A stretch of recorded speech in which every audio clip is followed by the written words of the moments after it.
मौलाना फजलुर रहमान साहब की पार्टी, उनके रिश्तेदार, ख़ानदान वाले, उनका सोशल मीडिया और जो पार्टी के कारकुन हैं वो डट गए जो मौलाना फजलुर रहमान साहब ने कहा। अब वो पीछे नहीं हटते।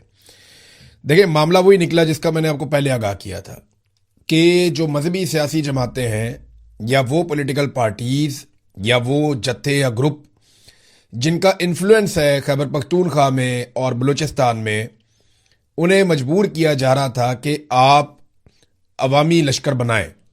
इससे पहले लश्कर बनाकर फ़ौज ने बहुत सारी जंगें लड़ी हैं, बहुत सारी लड़ाइयाँ लड़ी हैं। उन्हें एक मरतबा फिर अवामी सपोर्ट चाहिए थी और वो ये चाह रहे थे कि मकामी अफराद और कबाइल जो हैं वो अपने लश्कर बनाएं, उन्हें मुसल्ला किया जाए, उनको हथियार दिए जाएं और उनके साथ दीगर मुसल्ला अफराद को शामिल किया जाए। जब मैं आपको दीगर मुसल्ला अफराद की बात कर रहा हूँ ना, तो मैं आपको एक कंफर्म खबर दे देता हूं कि मकामी अफराद को यह भी कहा गया कि आप अगर अपने 25 आदमी देंगे तो 75 आदमी हम आपको देंगे। अब वो 75 आदमी कहां से आएंगे? ये वो अफगान फोर्सेस हैं या वो लोग हैं जिन्हें हमेशा छतरी के नीचे रखा गया है और इन्हें तैयार किया गया है उस वक्त के लिए जिस वक्त इन्हें इस्तेमाल किया जाना था। तो अवामी सपोर्ट के बगैर तो ना तो ये अफगान फोर्सेस पाकिस्तान में लड़ सकती हैं, ना कोई जराइम पेशा अफराद पाकिस्तान में लड़ सकते हैं और ना ही फोर्सेस पाकिस्तान के अंदर गली मोहल्लों में, इलाकों में, पहाड़ों पे कहीं पे लड़ सकती हैं। बहुत डीमोरल हो चुकी हैं फोर्सेस। उन्हें लड़ने के लिए मोराल की ज़रूरत है, पब्लिक की ज़रूरत है, पब्लिक की सपोर्ट की ज़रूरत है, लेकिन अवामी सपोर्ट मैसर नहीं है। अब हज़ारों की तादाद में अफगान फोर्सेस भी यहाँ पे मौजूद है। अगर उनको लड़ाना है, आपने तो किसी छतरी के नीचे लड़वाना है ना, या किसी क़यादत के साथ लड़वाना है। तो अवामी सतह पे क़यादत करने के लिए लोग तैयार नहीं हैं। आज जराइम पेशा लोग जो हैं, जो स्मगलर्स हैं, जो मनशियात का कारोबार करते हैं, ऐसे लोगों को आगे लाया जा सकता है। ये लोग आगे आएंगे, आकर इस लड़ाई को लड़ेंगे, लेकिन उसके बाद ये लोग क्या करेंगे इसके बारे में कोई सोच भी नहीं सकता। ये वो करेंगे, तिगनी का नाच नचा देंगे पाकिस्तान की एस्टेब्लिशमेंट को, क्योंकि ये तो पैसे के लिए करते हैं सब कुछ। तो इस वक्त अवामी सपोर्ट नहीं मिल रही और जो एक ट्रेंड चल रहा है सोशल मीडिया पे वो ये है कि लश्कर नहीं, खुद लड़ो। तो देखिए, पाकिस्तान की फौज इंडिया के साथ लड़ सकती है, पाकिस्तान की फौज किसी और मुल्क के साथ तो लड़ सकती है। वहां पे वो अपनी एयरफोर्स इस्तेमाल कर सकती है, अपने टैंक इस्तेमाल कर सकती है, अपना तोपखाना इस्तेमाल कर सकती है। लेकिन जब आप उसी फौज को पाकिस्तान के अंदर लड़वाएंगे ना, तो वो नहीं लड़ सकती। उसकी वजह यह है कि फौज डिज़ाइन ही ऐसे नहीं होती कि वो गलियों मोहल्लों में, अंदर इलाकों में जाकर डीप इनसाइड द कंट्री वो लड़े। वो नहीं कर सकते ऐसा। इसके लिए उन्हें मकामी सपोर्ट चाहिए होती है। अब मकामी सपोर्ट जो है वो आहिस्ता आहिस्ता ख़त्म हो गई है।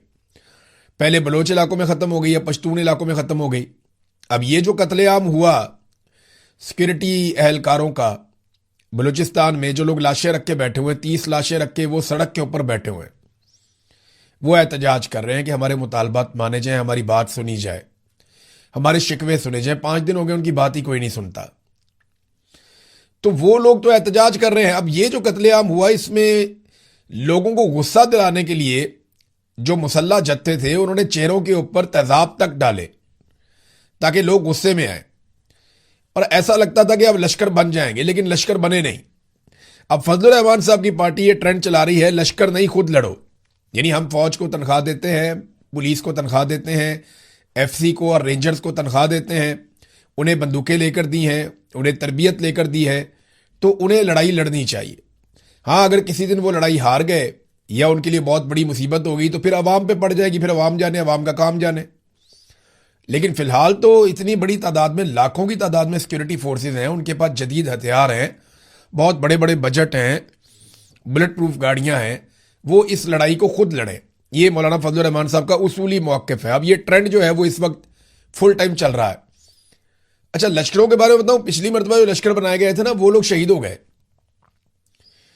लश्कर बनाए गए, लश्करों ने टीटीपी के साथ लड़ाई की, उन्होंने तालिबान को बहुत मारा, तालिबान को अपने इलाकों से निकाल दिया, लेकिन उसके बाद जो लश्कर को हेड करने वाले लोग थे उनके ऊपर कातिलाना हमले शुरू हो गए और टारगेट किलिंग में एक एक करके लश्कर के अंदर काम करने वाले लोगों को मारा गया जो अवामी लश्कर बनाए गए थे।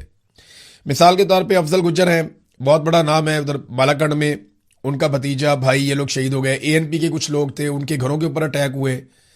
बहुत सारे ऐसे लोग जिन्होंने अवामी लश्कर बनाकर दहशतगर्दों का सामना किया था, वो सारे लोग टारगेट किलिंग में एक एक करके मारे गए। ये तादाद बहुत बड़ी है, मैं इसकी तफसीलात इकट्ठी कर रहा हूं, मैं आपके साथ शेयर करूंगा। बहरहाल फिलहाल लश्कर के खिलाफ एक पूरी मुहिम बन चुकी है। वैसे भी एस्टेब्लिशमेंट के खिलाफ जो भी खड़ा होगा आजकल के दौर में, अवामी सपोर्ट और ताईद उसको मिल जाएगी फौरी तौर पर, क्योंकि एस्टेब्लिशमेंट इस वक्त जुल्म कर रही है, बहुत ज़्यादा जुल्म कर रही है। चाहे वो बलूचिस्तान है, चाहे वो कबायली इलाके हैं, चाहे वो कश्मीर है, चाहे वो गिलगित बल्तिस्तान है, बल्कि पूरा पाकिस्तान, हर जगह पे उन्होंने जुल्म का एक बाजार गर्म किया हुआ है। अब नाजरीन, ख्वाजा आसिफ साहब ने जो स्टेटमेंट दिया उसके ऊपर लोगों ने ख्वाजा आसिफ साहब को याद दिला दी नानी, और लोगों ने बताया ख्वाजा आसिफ को कि जनाब अली, आप तो खुद फौज के बारे में बहुत बुरी बुरी बातें करते रहे हैं, आप तो खुद फौज के ऊपर बड़ी टका के तनकीद करते रहे, आपकी वीडियोज मौजूद हैं। लोगों ने वीडियो निकाल के सोशल मीडिया पे डाल दी, मैंने भी अपने पिछले वीलॉग में निकाल कर सुनवाई। तो ख्वाजा आसिफ ने सफाई ये पेश की है कि जनाब मैंने तो वो बयानात मुशर्रफ के दौर में दिए थे, तो उनको इन हालात के साथ ना जोड़ा जाए।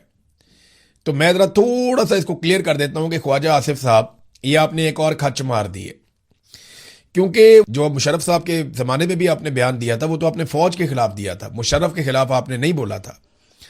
65 की और 71 की और 99 की जो जंगें आपने, 4 जंगों में शिकस्त का जो आपने ढोल बजाया था, वो चारों जंगें मुशर्रफ ने तो नहीं लड़ी थी, वो जंगें तो फौज ने लड़ी थी। तो आपने कहा सारी जंगें पाकिस्तान हार गया था। फिर ये कौम की हड्डियों से गुदा निकाल के जो खा गए, ये तो आपने फौज को कहा था, मुशर्रफ को तो आपने नहीं कहा था। फिर आपने सियाचिन और कारगिल के अंदर जो हार गए और वो इलाके इंडिया ले गया, वो भी आपने फौज से शिकवा और गिला किया था। फौज को मिलने वाले बजट के खिलाफ आपकी तकरीर थी। आपकी तकरीर जो है वो कोई मुशर्रफ के खिलाफ तो नहीं थी। आप खुद आमरीयत की पैदावार हैं, आपके लीडर्स आमरीयत की पैदावार हैं। जनरल जिलानी की गोद से एक छोटा सा पौधा निकलता है, नवाज शरीफ, वो जन्म लेता है, आप सारे उसके साथ मिलकर पनपते हैं। आपके अपने वालिद बड़े फखरिया अंदाज में जनरल ज़ियाउल हक की शूरा के मेंबर थे, और आप लोग बड़े फख्र से ये बात बताया करते थे, और पूरे सियालकोट पे आप लोग कंट्रोल करते थे, बल्कि मुल्क के अंदर आपकी चलती थी, क्योंकि आप ज़ियाउल हक की शूरा के मेंबर थे। और ख्वाजा साहब, आप वो भी याद करें कि जब जनरल मुशर्रफ डिक्टेटर मौजूद था, तो आपने बतौर वजीर जनरल मुशर्रफ से हलफ लिया था। अगर इतनी गैरत होती है आपको, और आप ये कह रहे होते कि जनाब मैं तो डिक्टेटर के सख्त खिलाफ हूं, तो आप डिक्टेटर के सामने खड़े होकर उससे हलफ ना लेते, कम से कम इसके लिए आप इनकार कर देते, जो इनकार आपने नहीं किया। तो आपकी ना बड़ी सेलेक्टिव किस्म की गैरत है। जिस जूते से आपको मार पड़ती है ना, टका के मार पड़ती है, उसी जूते को ख्वाजा साहब आप लोग फिर बाद में पॉलिश करते हैं, और चमका के पॉलिश करते हैं। टका के मार खाते हैं, चमका के पॉलिश करते हैं। यह है जनाब आपकी सियासत की कुल कहानी। अब नाजरीन, अवाम को ये क्या समझते हैं, जरा ये एक छोटा सा मंजर देखें, आपको आइडिया हो जाएगा। ये एक वजीर साहब हैं और कुछ सहाफ़ी हैं, ये नाच रहे हैं। कोई बात नहीं, लोग नाचते हैं म्यूजिक लगा के, लेकिन ये पंजाबी गानों पे ऊंची आवाज में डेक लगा के नाच रहे हैं बलूचिस्तान में।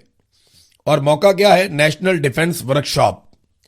ये कोयटा में नेशनल डिफेंस वर्कशॉप हो रही है, जिसमें टाउट सहाफ़ियों को उठाकर ले जाया गया और इकट्ठा किया गया, और मिलिट्री एस्टेब्लिशमेंट उन्हें बता रही है कि जी बलूचिस्तान के बारे में सारा ही प्रोपेगेंडा है, बलूचिस्तान तो बहुत अच्छा है, बहुत पुरअमन है, बेहतरीन है, सब माहौल बहुत अच्छा है, ये सारे गद्दार हैं। सिर्फ हमारी चार दीवारी के अंदर जो लोग मौजूद हैं यही सिर्फ वफादार हैं और मुहिब्बे वतन है, बाकी सारे गद्दार हैं। ये इसी तरह ब्रीफिंग्स देते हैं हमेशा। तो कोयटा नेशनल डिफेंस जो वर्कशॉप है, उसमें ऊंची आवाज में पंजाबी गानों के ऊपर, देखें अगर वो कहते जी कल्चरल इवेंट था तो फिर वहां पे बलोची गाने होने चाहिए, आप बलूचिस्तान गए हुए हैं, लेकिन पंजाबी गाने बराबर के लगा के और उसके ऊपर जनाब वहां पे रक्स करवाया जा रहा है। और वहां से थोड़ी दूर लोग लाशें रख के बैठे हुए हैं, बिल्कुल वहां से थोड़ी दूर लोग अपनी लाशें सड़कों पर रख के बैठे हुए हैं। वहां पे सोग का समा है, पूरा बलूचिस्तान रो रहा है, लहू लहान है, और ये लोग वहां पे नाच रहे हैं।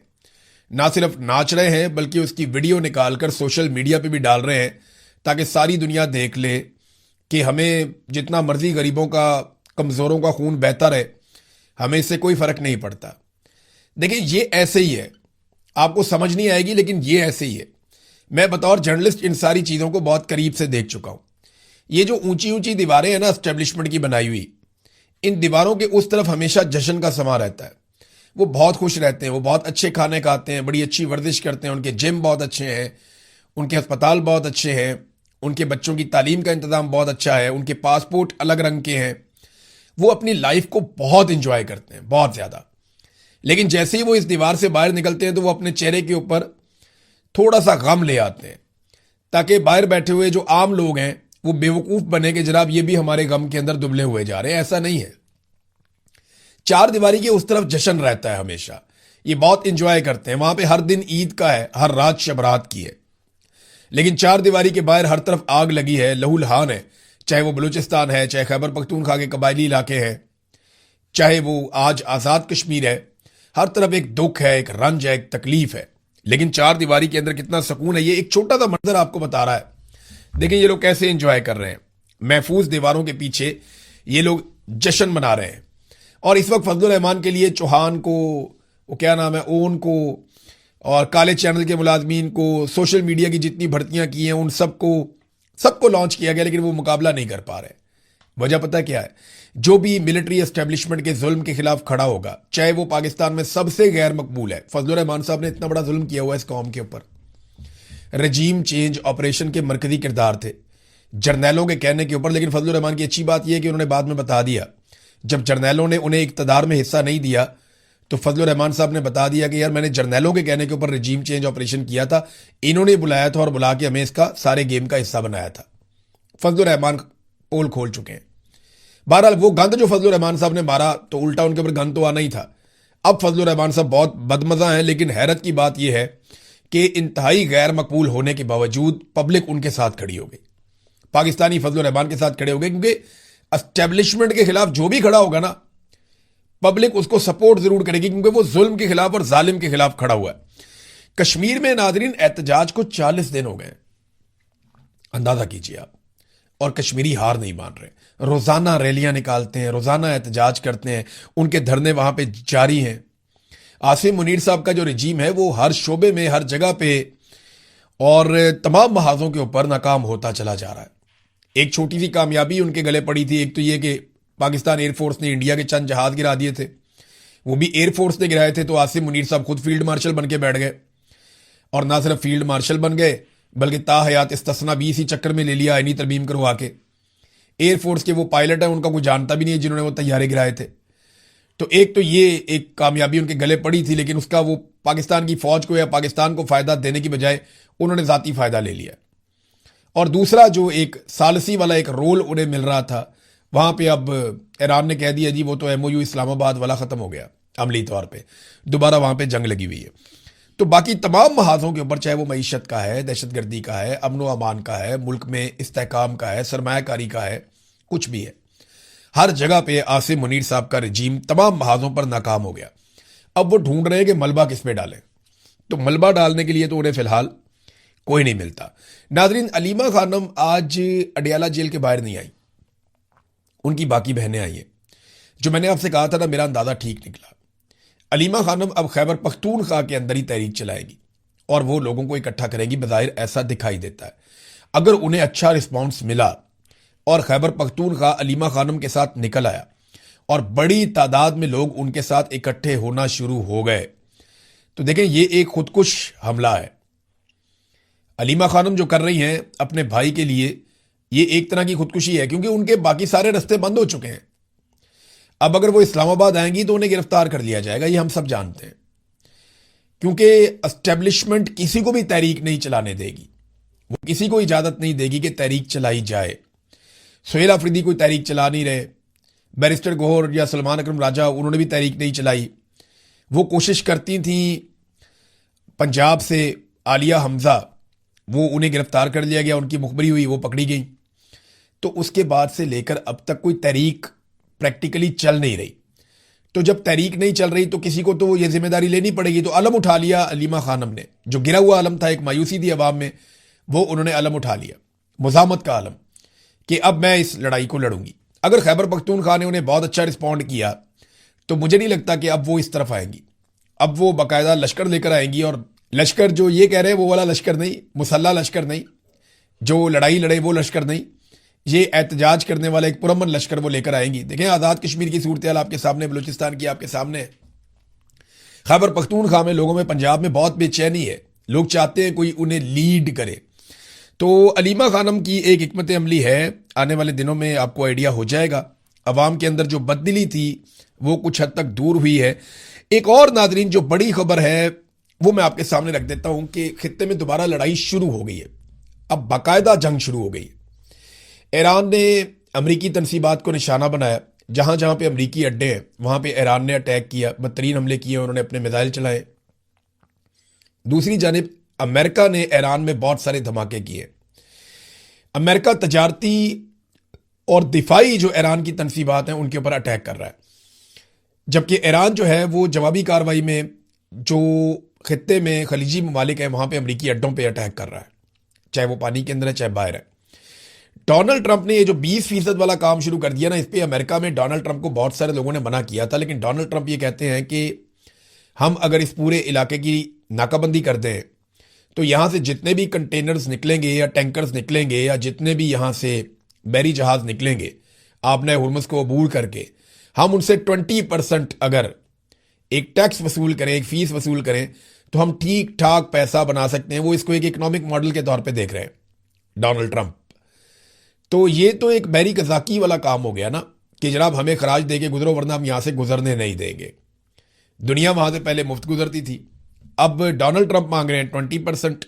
ईरान कहता है जी हम एक मामूली फीस लेंगे और वो भी नेविगेशन के जुमरे में लेंगे, तो हम तो कोई आपके ऊपर टैक्स भी नहीं लगा रहे। अब ये फड्डा पड़ा हुआ है कि आपने हुर्मुज़ पे कंट्रोल किसका होगा और यहां पैसे कौन बनाएगा। बहरहाल जंग जो है वो दोबारा से अब शुरू हो गई है और बाकायदा दोनों जगहों पे धमाके हो रहे हैं, खास तौर पे ईरान में।